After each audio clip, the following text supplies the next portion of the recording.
Film Guy Tori. And So It Goes is directed by Rob Reiner and stars Michael Douglas, Diane Keaton and Sterling Gerrans. We follow the story of Orrin Little, played by Michael Douglas, a grumpy, self-absorbed realtor who is literally rude to anyone who crosses his path, specifically his neighbors, who live alongside him on a small fourplex living space called Little Shangri-La. Little Shangri-La? Little? Shangri-La?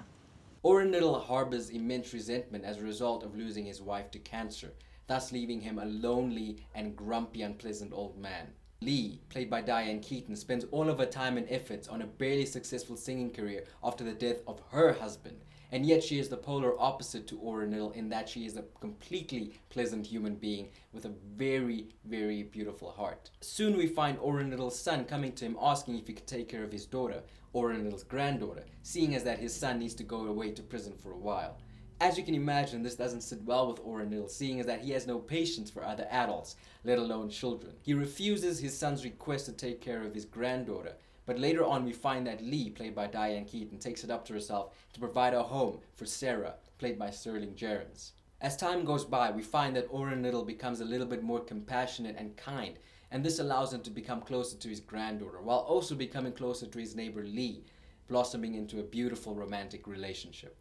Now, I'm going to be honest with you guys, I'm not necessarily the biggest fan of either romance or drama, and that doesn't mean that I haven't seen my fair share of romance films. It just means that it isn't exactly my first genre pick when I'm going through Netflix or Showmax. That being said, this film isn't all too bad. It's really jam-packed with a lot of funny moments and sentiment, which you can imagine from this kind of a genre. Another thing to enjoy about this film are performances from Academy Award-winning actors Michael Douglas and Diane Keaton. I mean, these two are just amazing on the camera together. The chemistry between them is just so entertaining to watch. Funny enough, Diane Keaton wasn't even the first choice to play the role of Lee, but I'm so glad that she got the role because she just has this way of being funny in a subtle and authentic way, which I find is very entertaining to watch. Whether she's playing in Something's Gotta Give, directed by Nancy Meyers, or even Mad Money by Callie Curry, she never seems to disappoint. If there is one thing that I didn't like about the film, it has to be the duration. The film goes on a running time of 90 minutes, and I feel like they could have used at least an extra 30 minutes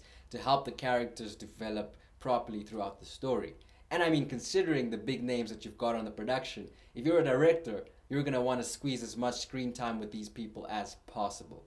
The characters in the film are actually quite interesting.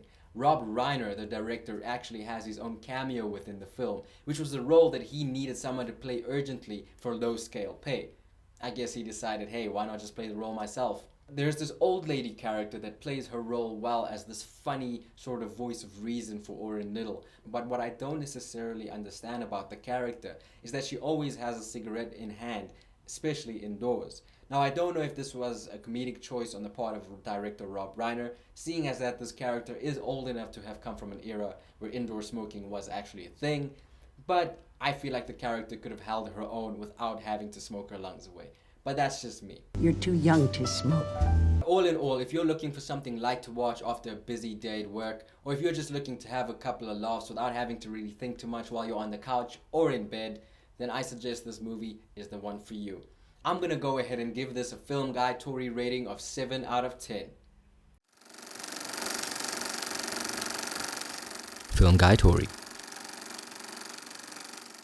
What's up, film fanatics? Thank you so much for watching another movie review, and please give me a thumbs up if you enjoyed the video, as well as subscribe to my channel if you're interested in more content like this. Follow me on my Facebook page and Instagram using the name Film Guy Tori.